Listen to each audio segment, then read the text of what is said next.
Okay. Between 2013 and 2014, the prevalence among females aged 18 to 59 years was 40% for all HPV types and 20% for high-risk HPV types. Okay. So we could say like that 40%, so about half. Okay. So about half of America. Yeah. Cool. Okay. Look to your left. Right. You all have HPV now. Some of you may become somewhat uncomfortable as parts of this film unfold, but I think if you listen carefully... Nature has intended that you have to be a A healthy, happy sex life is the most wonderful and exciting. We've all experienced curiosity about ourselves and the opposite sex. Who hasn't? Hello, approximately 40% of America. I'm Megan. I'm Marcella. And I'm Colin. And I'm Gina. And this is Remedial Sex Ed. Yay! Thank you for coming on, Gina. I'm happy to be here. Yay, 2 guests in a row. I know. It's almost again. like we have friends. Almost. So close. We're getting there. This makes me feel like I have friends who now have to listen to me talk for an hour. Yes, you're going to bother them until they listen to the podcast. So, a while back, we did a lengthy overview of all sexually transmitted infections that you could possibly get, saying that we would come back to each of them in more detail about what they're about and how you treat them. And the very first one that we wanted to do was HPV, because it is crazy common. Probably all have it, or at least that's what, I read somewhere, it might have been the CDC that said that if you are a sexually active adult, you pretty much have it, or have had it at some point. I know I've tested positive for it. Yep. Same. So, let's start off with our guest speaker, Gina. Hello. Hey. Hi. Who are you, stranger? How'd you get in our parents' basement? I just tunneled my way in and I found you guys. It was a great coincidence. Yeah, and I just happen to have all these notes in it. So I am now a second year, or I should say a rising second year medical student at the University of Utah. We start in a week. Ooh, back to the grind. I am not ready. You're going to do great. Oh, thanks. So I, take everything I say with a big grain of salt, but I just recently took an infectious disease course, which I found extremely interesting. We had a whole week on sexually transmitted diseases, so I got to look at a lot of disgusting pictures with my friends sitting next to me. It was fantastic. That sounds like a good and time. an old white guy standing in front of us telling us about them. That's how I want to spend every week of my life. And the professors, they say it with such, they're just so calm, like it's nothing. Just like, oh yes, and this is a penile wart, and blah, blah, blah, blah, and I'm sitting there cringing. Apparently it's fine. Apparently everything's fine. I'm sure they've seen a lot worse. Yeah. Excellent. So, Gina, start us off. What is HPV? What does it even stand for? Is HPV? That's a great question. It's thrown around a lot. So HPV stands for Human Papillomavirus, and it's really a family of viruses in the papillomavirus family. Papilloma, interestingly, is Latin for little finger-like projections. Papillae. Yeah. Yeah. I know my Latin roots. There you go. Oh my God, the English major. So when you look at a lesion, like a wart caused by a papillomavirus under a microscope, it looks like these little finger-like projections, kind of like little flares. And so that's where papilloma comes from. Obviously, by the name Human Papillomavirus, this family of viruses only infects humans. Gotcha. That's important. Yeah, I wanted to know if I could infect my cat with HPV. So. You cannot. I think there are other types of papillomaviruses that can infect animals, but HPV is just for humans. Great. Just for humans. It's the most common STI. Almost all sexually active people will get some strain of it. If you care to know, it's a DNA virus. So what does that mean? Genetic. Yeah, what does that mean? So all viruses are pretty simple little things. Some people call them organisms, some people don't. And really, they're just like a bag that's made of protein, and then there's some sort of genetic material inside it, and it's either RNA or DNA, and it's either double-stranded or single-stranded. So this is a DNA virus. It's double-stranded. Does that matter clinically? No, but they're gonna make me memorize it. So I'm gonna tell you all. That is for everybody going to pub quiz one day. Exactly. There you go. So Gina, this is probably the most common STI I've ever heard of. Almost every female friend that I have has tested positive for it in some way or another. Mm-hmm. I don't remember being taught about HPV in public school. It seems like this has flared up recently, like when we started becoming more sexually active. Is this a recent discovery in medicine, or was there something linked to the outbreak? Do you know? I don't know when this virus came into existence. I'm sure that more strains are coming about as we speak. We're definitely discovering more strains every day. Mm-hmm.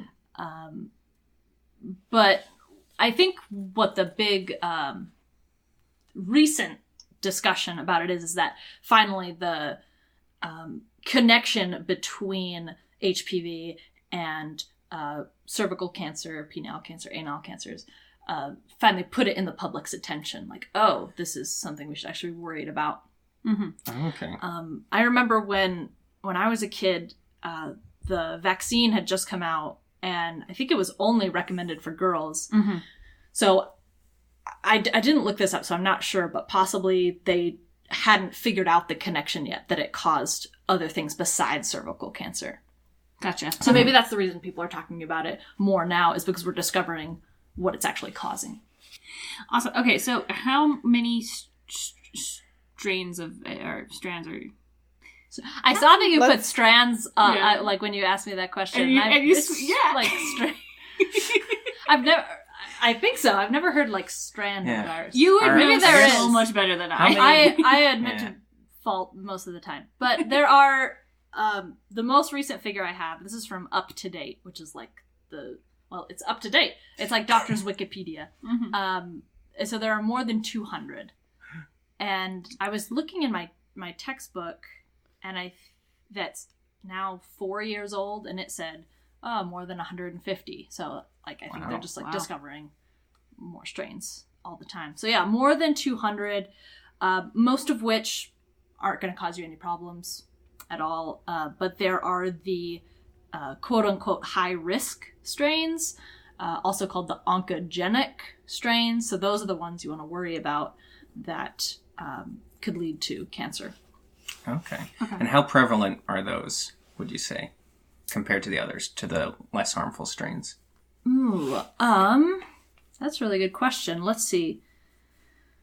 So, that statistic I was just looking at, so between 2013 and 2014, from females in the United States aged 18 to 59, 40% of them tested positive for all HPV types, and 20% for high-risk HPV types. So half of people in that study that had HPV had a high-risk HPV virus. So that's a little more common than I was thinking. Yeah.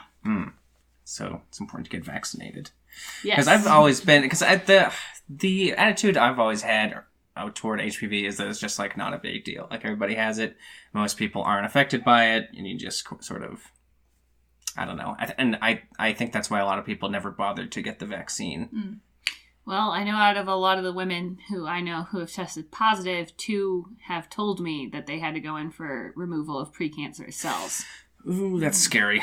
So, yeah. So it can be serious, but I know that they're fine. It was just a little swipe and everything's okay, which is why it's just important to get tested. Yay! And it is possible that you're exposed to a low-risk HPV strain in the course of your life, and then later on maybe you get exposed to a high risk, but you've built up enough immunity because the strains are similar enough. They'll have the same some of the same antigens. We call it an antigen as like a little piece of a virus or bacteria. So if you get exposed to a low-risk strain early on, you may build up immunity to a high-risk strain later on. The theory behind shots, right? Exactly. I mean, that's how a vaccine works. Yeah. Cool. Exactly. Excellent. So there are the vaccines, which I did have in high school, my senior year, right when it was starting to become a thing. Mm-hmm. And how many cancerous strands does that vaccinate against? Because later when I tested positive for it, I learned that the vaccine doesn't actually prevent all of the cancerous ones. Right. Yes. Mm-hmm. So let me first talk about all the different strains that of course. That cause different things, and then we can get into the vaccine. Okay. So first, I didn't know this before starting med school, and I think it's quite interesting that did you guys ever have common warts when you were kids, like on your fingers or your feet? That's caused by HPV. Really? What? Yeah. Like the low numbers, like HPV 1 through 4, and some of the other low numbers. The medical term for those warts is Verruca vulgaris. I hope I'm pronouncing that correctly. Is that a spell? Are you casting a spell yeah, right now? I'm giving you all warts right now. Rude. So that's the common cutaneous wart. Other things besides cancer that HPV virus cause are anogenital warts. Mm-hmm. The medical term for those is condyloma acuminatum. So the gross looking warts that I saw in class on the projector screen, that's what that was. And several different strains of HPV can cause those, but the big numbers that I want you to remember are HPV 6 and 11. So 6 and 11 are the ones that cause anogenital warts. Mm.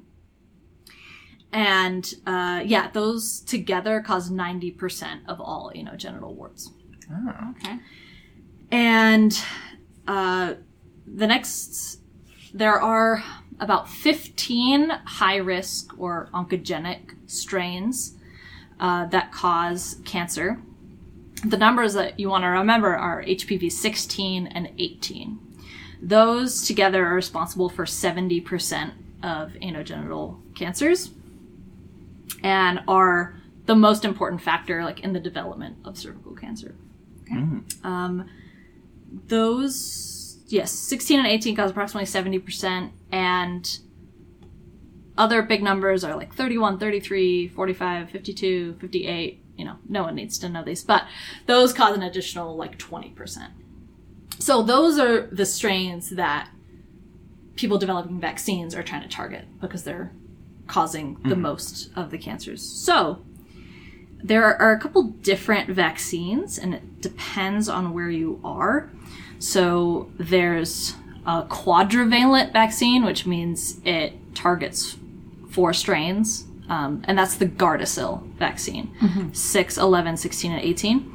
Then there's the 9-valent vaccine, which gets those same 4, as well as 5 more of the big numbers that cause anogenital cancers. That vaccine is called Gardasil 9. That's what's now used in the United States. Okay. There's another one that it's a bivalent vaccine, so it only gets 16 and 18. That vaccine's called Cervarix. And I'm not sure what countries that's used in, but it's not used in the United States. Is there an age limit on those vaccines? Yes. So, and it was recently extended. I think it used to be 25 years old, but it was recently extended up to 45 years old. Really? So if you know someone who's younger than 45 and they haven't gotten their HPV vaccine, tell them to go get it. Now, a follow-up question. If, say, a member of this podcast had the Gardasil 4, would it behoove them to get the Gardasil 9, or can you not mix and match? I don't see a problem with that. Okay. Interesting. Yeah, I was wondering the same thing because I definitely got original Gardasil. I accidentally got 4 shots. It's a 3-shot treatment, right? Depends on how old. It depends on how old you are. If you get the shot before 15 years old, it's only 2 doses. If you get it after you're 15 years old, it's 3 doses. Fascinating. I got Yeah, 4 because I'm super. No, I got immune. 4 because I don't have a memory and I never go to the same doctor twice. So Yeah, Megan, I don't see a problem with that. I would definitely ask your doctor. I'm not an immunologist. Gotcha. Okay. What I know about immunology, I don't think it would be an issue. But would it be something that if you're listening to this and you were last time you were vaccinated was back when the Gardasil 4 was your option, maybe ask about the Gardasil 9? Yeah. Okay. In fact, Do a gosh, maybe physician. I need to ask about that. I don't know when. I just realized I don't know when the Gardasil 9 came out. All need to talk to our doctor. Actually, that's just great advice generally. Just talk to your doctor. Yeah. I will say my doctor was grumpy with me for getting 4 shots of it. So maybe you really only need the 3. Probably only needed 3. But. So right now it's recommended for girls and boys who are 11 or 12 years old. That's like the ideal time. The ideal time is before having any sexual interactions. Gotcha. It's like coordinated with the first time you get sex ed. Yeah. That's really interesting because I feel like before they weren't giving shots to people under 14 or 15. I think when we were kids, because I remember I don't think I started getting the shot until I was in college. Again, this is why I ended up with 4. I don't remember anything, but my mom, when I was still in high school, they wanted me to have the shot, and my mom would not let me get it. She was like, because there hasn't been any testing on any of this, so you have no idea how this shot will actually impact you, and blah blah blah blah. Like, it's the beginning of this shot series. I'm not using my daughter as a guinea pig. She's since come to learn the error of her ways, but yeah. So like in the beginning, she was very very anti it, but I know that they were saying that they weren't letting people do it under 15. So it's interesting to me that the age has gone down. Well, I remember we were in high school in like the late 2000s, and that's like right when they started advertising it on like various TV whatever. And I was going in to get a new prescription on birth control, and they offered it to me. I didn't even talk to my parents. I was like, yeah, let's do that. I've seen the commercials. Yeah. Another vaccine? Absolutely. Chalk it on up. And I find it interesting. I often wonder, why is there an age limit to vaccines? Mm-hmm. I think what it comes down to is just the cost effectiveness of it. Like, now, if you're over 45 years old, you probably have immunity to it by now. And it's just like not cost effective to give everyone who's over 45 the shot. I think that's how the pharmaceutical companies determine like age limits to vaccines. Okay. Gotcha. It's Okay. just, is it cost effective? Okay. So, did you have anything else on the strands before we went on that tangent? Let's see. One more thing about the vaccine, which I think Strains. Always strains. Yeah. I Actually, while we're having this difficulty, what is the difference between a strain and a simplex? And Gina, if you don't know, we will cut this question from ever happening. A simplex. I don't know what that is. Well, because it's herpes simplex. Oh. 1 and 2. Are those just different strains? So herpes simplex is like what people think of when they think of the herpes virus. But if you just say a herpes virus, my brain thinks of a whole family of viruses. Mm-hmm. There's like HPV 6 that causes roseola in kids. There's Kaposi's associated herpes virus. There's cytomegalovirus is a herpes virus. Epstein-Barr virus that causes mononucleosis, that's a herpes virus. So herpes is like a umbrella term, but lay people, when they hear herpes, they just think herpes simplex. That's causing like cold sores and genital herpes. Oh, okay. So it's just a name of a herpes strain. Yes. There you go. I don't know what simplex actually means or why it has that name. Now that you said that mono is under that family, I guess I have had herpes. Yeah, that makes a lot of sense, because I know that like if you get tested, there's like all of this talk about like not false positives, but your blood will show that you have antibodies for herpes, but not necessarily if you had it. I don't know. I was very confused when I was talking to my doctor about it. Also, chickenpox. That's a herpes virus. Oh, so we've all had herpes. Okay. I've never had chickenpox. I haven't had any of these, so I don't know. I had mono.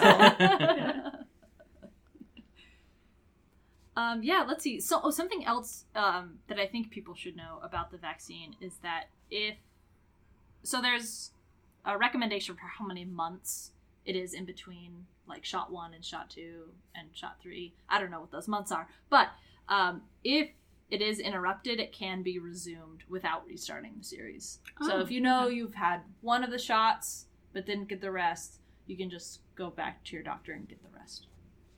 Okay. Cool. Yeah. Let me see if there's anything else.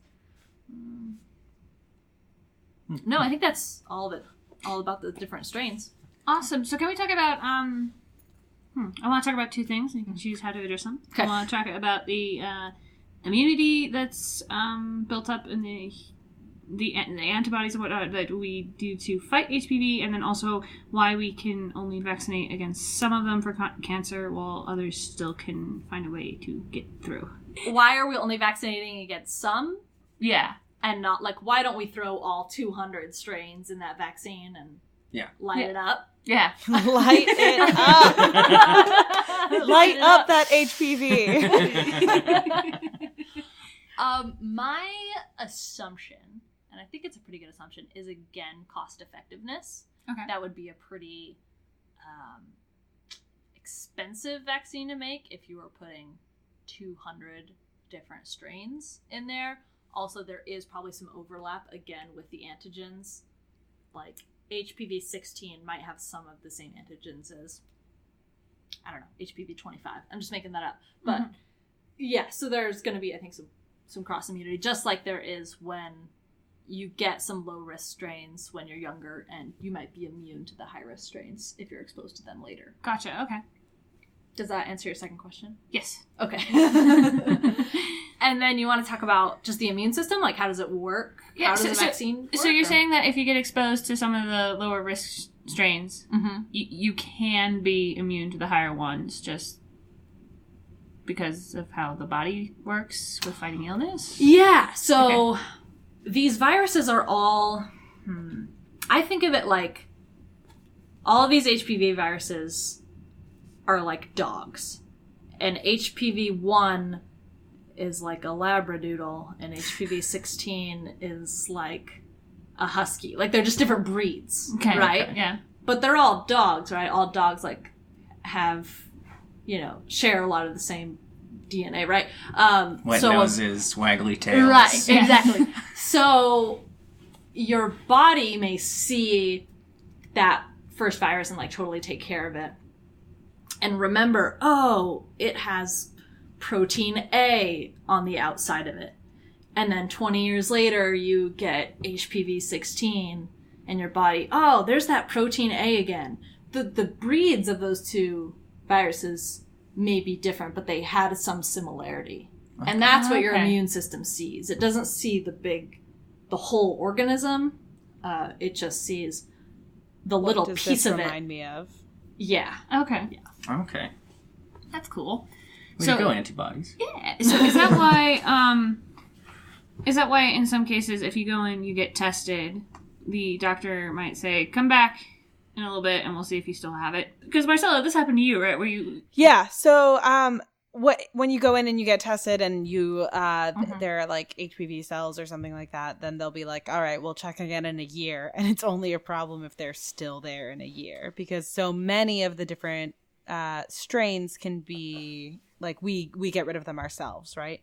Yes. So your immune system can clear HPV on its own. Most HPV infections are transient and are eliminated by the immune response, like within months. On average, 50% of HPV infections are cleared within 8 months, and 90% are cleared within 2 years. So, yes.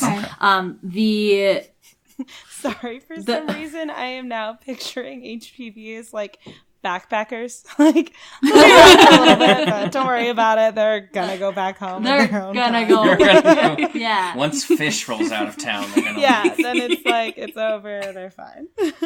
And the higher risk strains of HPV last longer than the lower risk. I guess is that something that makes them higher risk? Yeah. Look at that. And yeah, the persistent infections are what is increasing your risk of the development of precursor lesions that can then become cancer. Okay. I guess that's a good stepping off point. I don't quite understand how, like, I understand how certain strains of HPV can increase your risk for cancer, but I don't.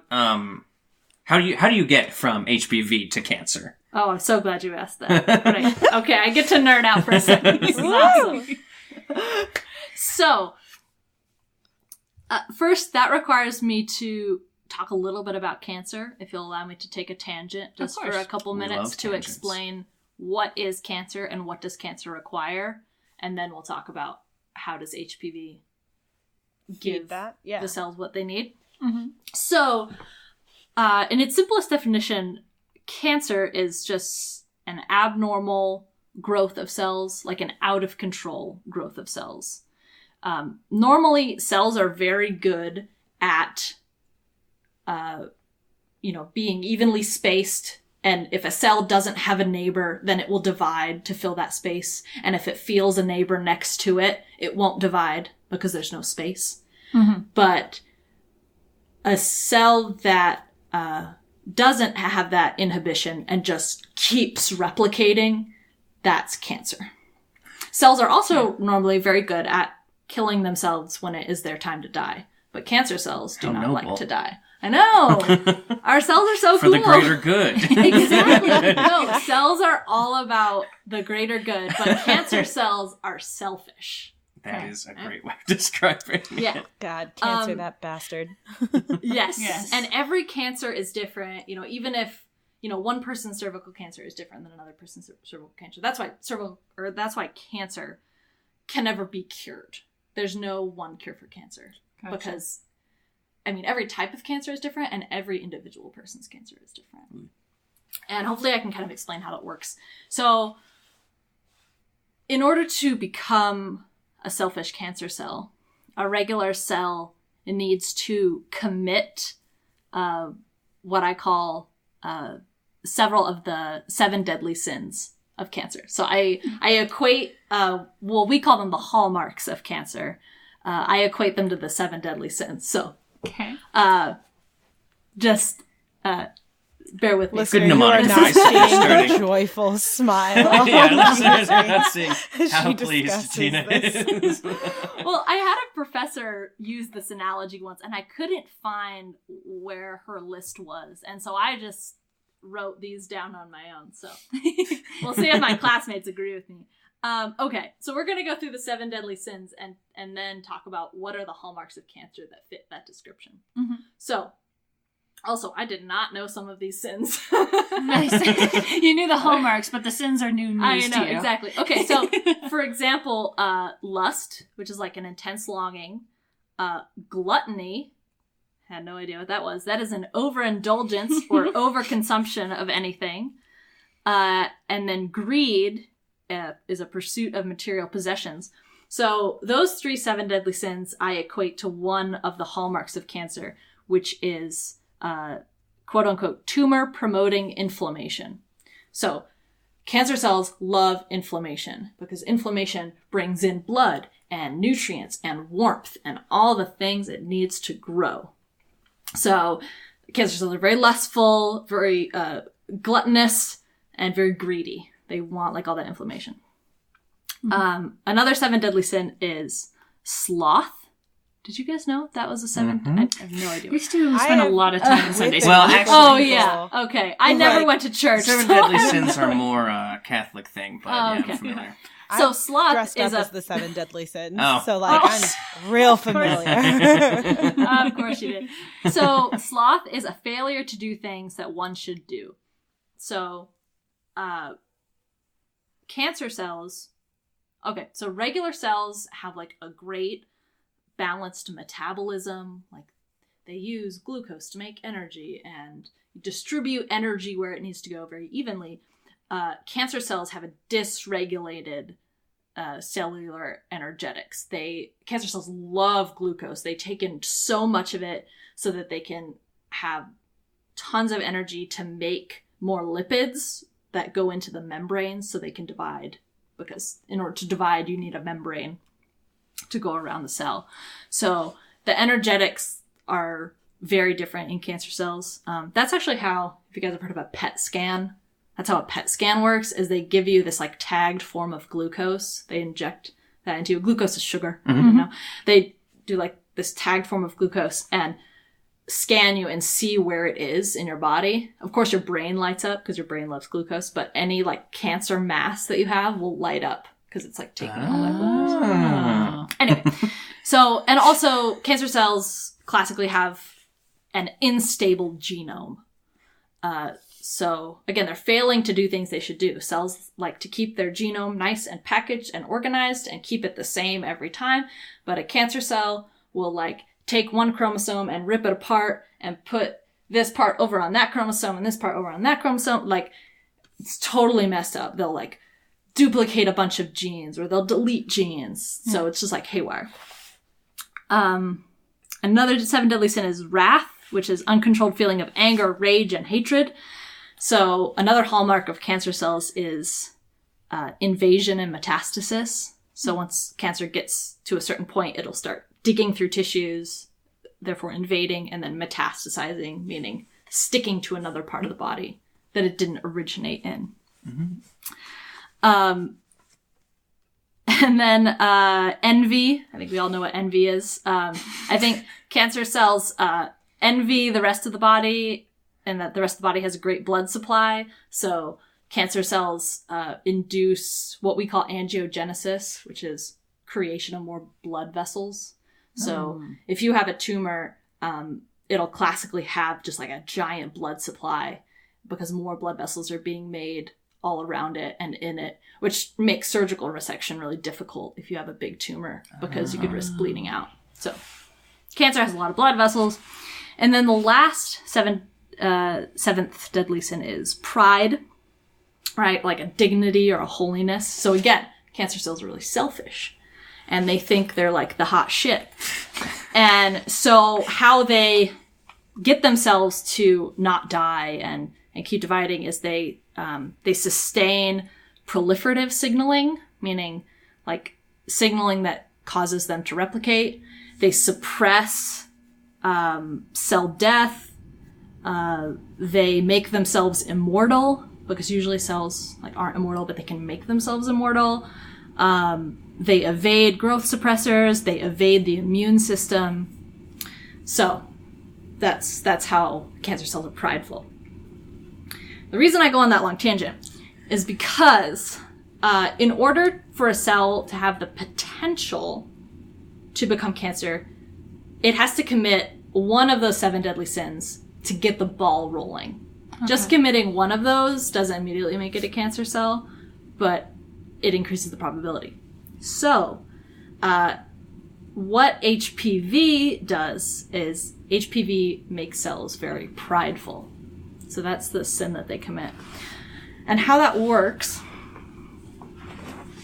is HPV has these 2 proteins called E6 and E7.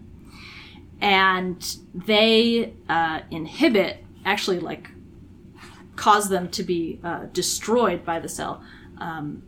2 of our proteins that help regulate our cells.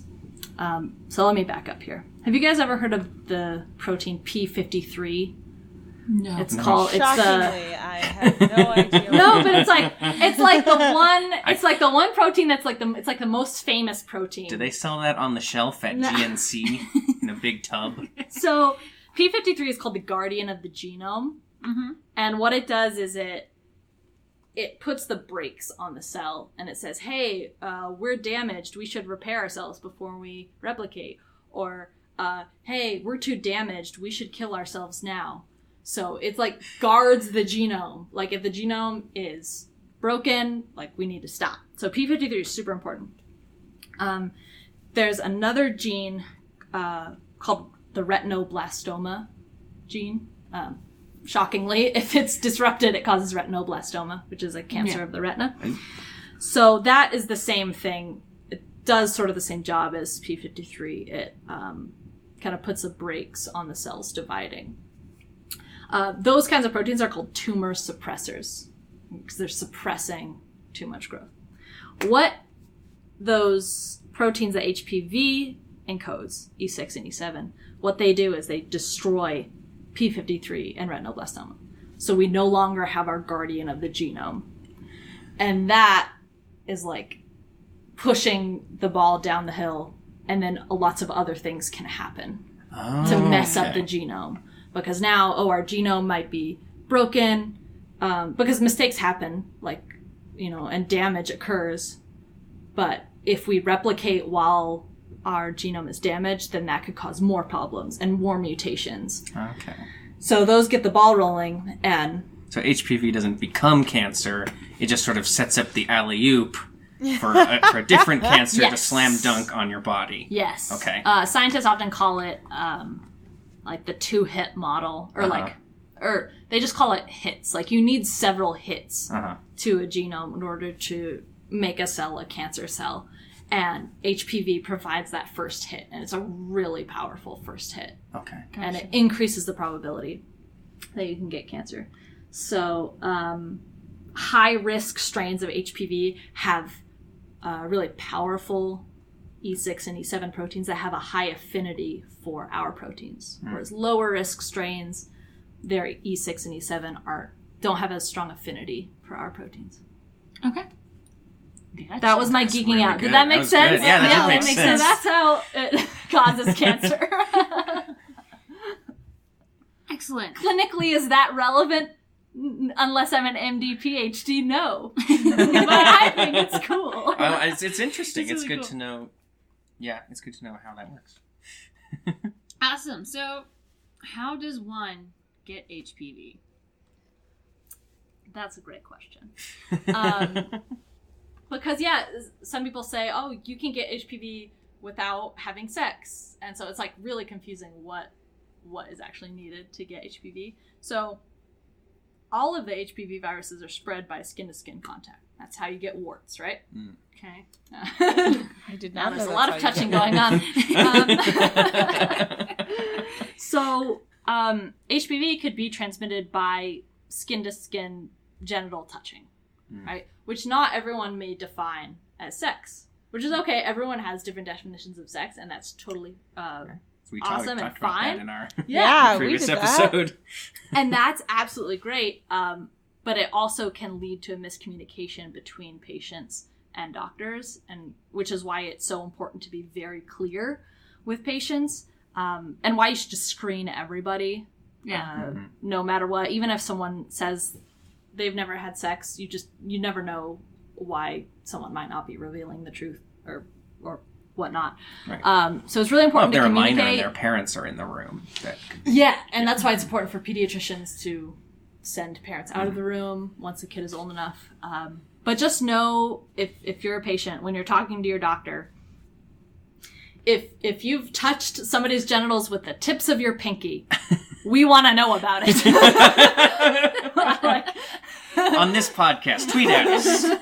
I specifically want to know if you have touched a genital with only the tip. Yeah, just the pinkies. That is the story I want to hear is from that you. some sort of secret pleasure that no one knows about? Oh, you didn't read that chapter in Joy of Sex? Oh, no. No, I was too focused on the big toe. Yeah, of course. So, Gina, just for clarification, HPV, skin to genital contact, that includes hands, yeah?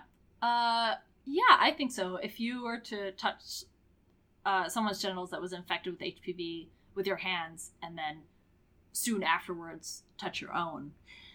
Because I've heard, urban legends that parents... Megan has heard every urban legend. She's a good listener. I listen to things. I guess that's true. I've heard urban legends that, parents have passed HPV to their children unknowingly. Oh. Yes. I wasn't going to get into this, but thank you for asking that question. So, there is something else that HPV can cause in children, and it's called recurrent respiratory papillomatosis. And sounds serious. Yeah, it sounds scary. That sounds scary. I don't know very much about it. Hold on, let me look at my book because I don't want to say this. Use the giant medical book. So, recurrent respiratory papillomatosis is the most common benign laryngeal tumor, meaning like your larynx is like your voice box. Yeah. So, most common benign laryngeal tumor in children, and is caused by when children pass through the birth canal of a woman who is infected with HPV, and it's HPV 6 and 11 that cause that. So the same ones that cause anogenital warts. Gotcha. Okay.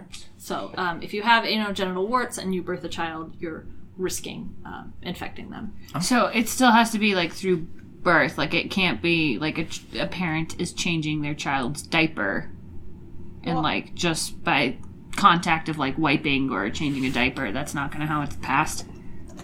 I mean, if you Not were to that I have know of. sex and then change a diaper and not wash your hands in between, I could see how that would be a way to pass it, no? We might be getting a little too nitty-gritty. Yeah. It does seem possible. I do hope that my parents at least wash their hands. Like, I understand that they're adults, but when you have kids, you have to sneak in whatever special Sexual time. you can. Whatever time you can. Up to date just says that it's thought to be caused by HPV acquired during passage through the birth canal. Okay. Okay. That answers my question. Just no matter what, wash your hands. Everyone should wash their hands like 20 times a day. Now tell me to eat an apple, and that makes you a real doctor. But wash the apple first. Wash your hands. So, Gina, can HPV go undetected? Nope, still a bad question. I'm basically trying to tee you up to give us. Well, I think we're trying to get is like everybody seems to have it, and nobody seems to know they have it, right? Yeah. So HPV is one of the least like detectable by the person having it, right? Like, are there symptoms that I can watch for to be like, I have HPV. It could be cancerous. If you have anogenital warts, you'll definitely see those. Right? That seems like a fair point. You'll definitely see those. If you, for example, have cervical cancer or have some precursor lesions that are going to become cervical cancer, you're probably not going to know until it gets so bad that you can physically feel it. Got it. Which is why it's so important to get pap smears. There it is. Preventive medicine. I'm looking at a question that I asked you, and it talks about the body passing HPV on its own and how long it can live in there. And it seems like, on average, 50% of HPV infections are cleared within 8 months. Yeah. And 90% within 2 years. Yes. She mentioned that. I think I said that earlier. Yeah, she mentioned that a little earlier. Oh, Jesus, I'm doing great. That's We're good. all doing great as hosts. I think it's worth restating. When I think of HPV, I actually think of the flu, because when it comes to flu vaccinations, you aren't actually vaccinating yourself from ever getting the flu. You're vaccinating yourself from flu strains that can kill you. Yeah? Yeah, so what the CDC tries to do with the annual flu vaccine is predict strains that are going to be pretty prevalent during that year. And the flu vaccine is not necessarily effective at preventing you from getting the flu, but it reduces the course of the flu that you may get. So instead of being sick for 2 weeks, you may only be sick for a couple of days. you'll be sick at home, but you won't have to go to the hospital. Gotcha. And the flu does kill thousands of people every year, listeners. Yes. So it's important to get your fucking flu vaccine. I don't care if you've gotten the flu every year with it. Get it. Go off, Queen. Sorry, don't get me started on vaccines. I'm trying to. Yeah. Also, herd immunity, greater good. Greater good. The greater good. Oh my gosh, no, seriously. Like, okay, if I can just take 1 second. Because Gina's not everyone can get vaccines. There are children who are immunocompromised who cannot get vaccines. So if you're not going to get vaccinated for yourself, get vaccinated for them so that you don't get them sick. For your Grim Gram. Very good. Very well That's said. all I'm going to say for now. Do it for the Gram. So, in terms of the HPV vaccine, it may not prevent you from getting every single strain. You might still get it, but you're probably going to be fine. Yep. However, pap smears and testing are very important. Yes. And if I can cut in for a little bit, that's also why it's important to get vaccinated even if you're a man or if you have a penis. Because even though it's less likely to turn into cancer for you, you're still a carrier. And a lot of men out there are carriers and they don't even know. And they're just infecting people left and right. Mm-hmm. So the vaccination is important. Mm-hmm. It can save your life. Just do it. Yeah. Just do Actually, it. Can I just read something from I just really like from the Gospel of Luke. From my giant ass textbook. Okay. 50 years ago. Should I read this like a story? 50 years ago, carcinoma of the cervix was the leading cause of cancer deaths in women in the United States. But the death rate has declined by 2/3 to its present rank as the 13th cause of cancer mortality. No form of cancer better documents the remarkable benefits of effective screening, early diagnosis, and curative therapy than does cancer of the cervix. Much credit for these dramatic gains belongs to the effectiveness of the Pap test in detecting cervical precursor lesions. Dang. You could hear how hefty the book was as she slammed it closed and proved her point. Okay, so let's say you test positively for HPV. Let's say you're showing symptoms. How do you treat it? Good question. Well, it depends on which illness you're presenting with. So if you have an anogenital wart, there are creams and there are also pills that work in different ways.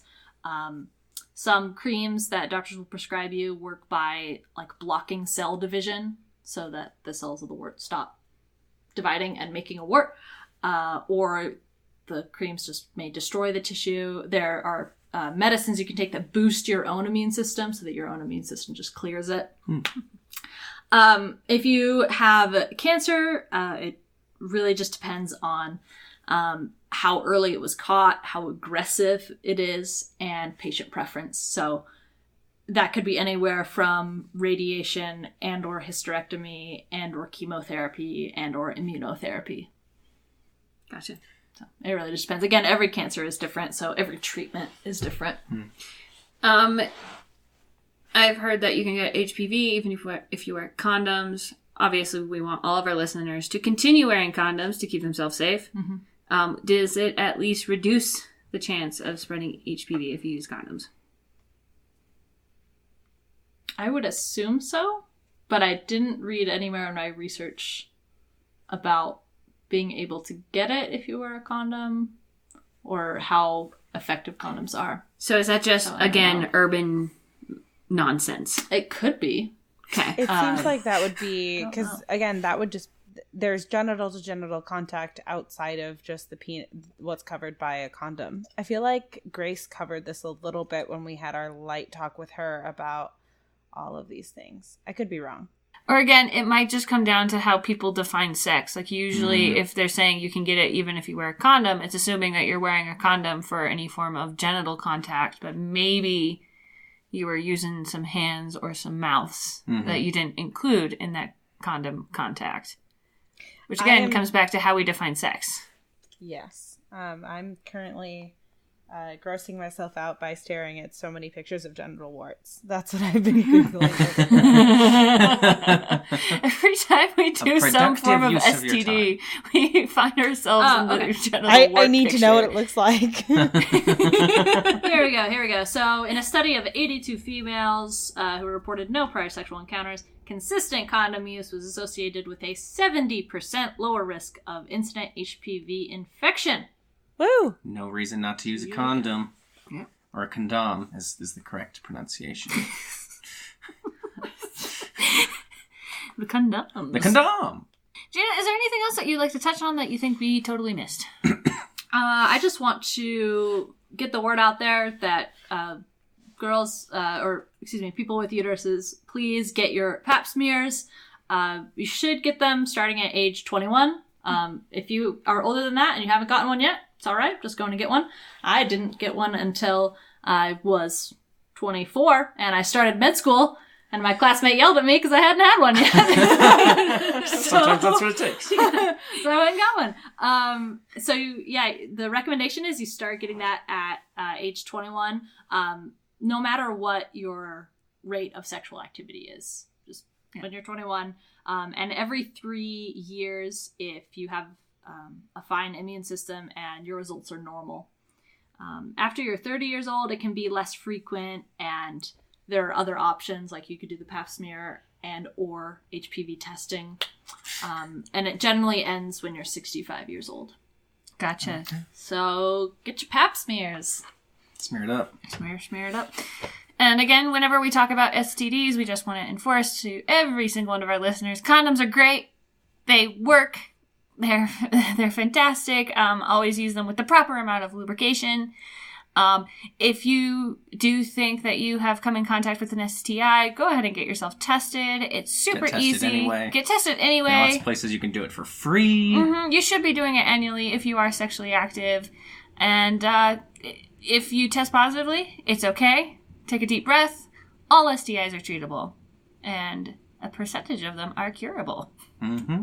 There's this hilarious ad from a new company that is doing STI testing from home kits. And the one that I saw today, we're in the past, that I posted on the Remedial Sex Ed Facebook page was a picture of all of the different types of Pokemon. And at the top it says, "You're not a Pokemon trainer. Don't catch them all." So get yourself tested. And if you have HPV, welcome to the club. Yeah, everybody's got it. Yeah. I think you're just a millennial.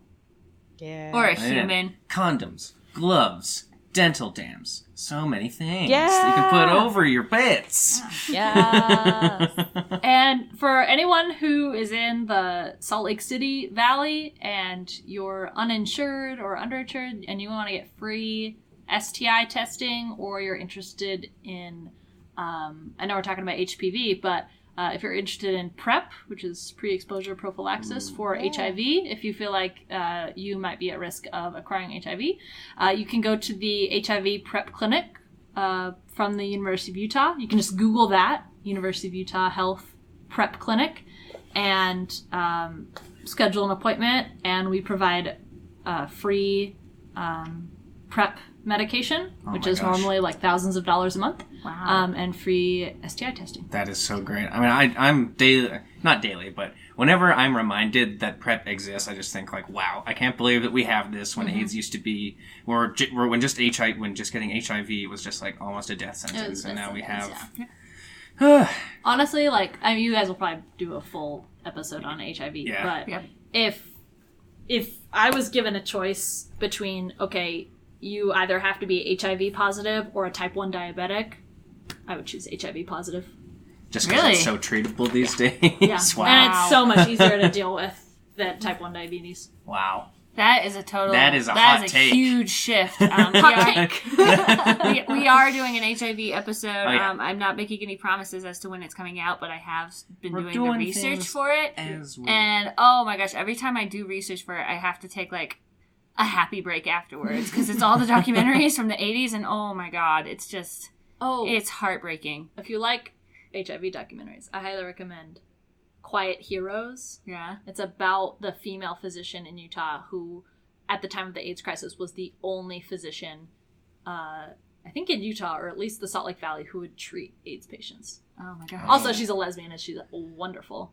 And, she met her wife, who was her PA, and then together as a team treated, and they started the HIV clinic at the University of Utah. That's dope. They're just awesome. I got to sit next to them during a screening. That is hella dope. Really? Did you say hi? Did you get an autograph? I did not get an autograph, but I said hi. Oh, we ran into Alex from Pomegranates and Pitchforks, dear listener, who was on for our abortion episodes. We ran into her at the board game store yesterday. We did. And she wanted to remind us of the movie But I'm a Cheerleader, because when we had our Stonewall episode, we couldn't think of any lesbian movies. Oh. But I'm a Cheerleader is like the classic lesbian movie. You couldn't think of one lesbian No, movie? we thought of some, but it took us a hot second. But we were like, oh yeah, gay media is tell kind you of all of dominated them. by gay men. We need to come up with I have watched all of them. What's your favorite? At night when no one else is around. I see what you're hinting at. Masturbation is healthy, everyone. What? No, I wasn't talking about that. That's what you do when you're a teenage lesbian and you can't come out yet. You just find all the terrible lesbian movies. But I'm a Cheerleader. I've seen it. It's actually pretty darn good. Have you seen it? I actually have not seen that. Oh, so I that's retract my classic. statement of Hey, I've seen all of them. them. She's seen all the really good ones. Like which? I don't know. I'm not there. She would know. They're all on Netflix now. Okay. I watched Blue is the Warmest Color, which was really good. Oh, that is an odyssey. It sure is. It's like It is 3 a hours scissoring long. odyssey. It is a scissoring odyssey, indeed. 3-hour-long French movie with just like 10-minute sex scenes. Anyway, good film. Yes, good plus yes, good. Those two probably have HPV. Yeah. I bet they do. Oh, that's scissor. All right. In which Okay. case, I think we will sign Let's off. wrap. Follow us on social media. Hit the like button. Smash that like button Leave us a written review.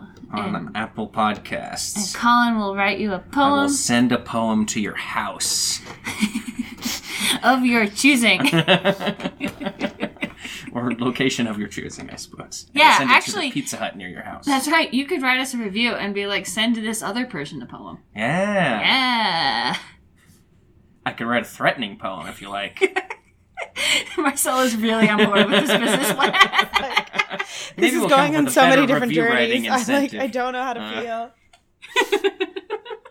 You can review us, and we will harass the people bothering your life. Yeah, for we'll you. harass whomever you want us to harass. This seems like a legal gray area for us, buddies. If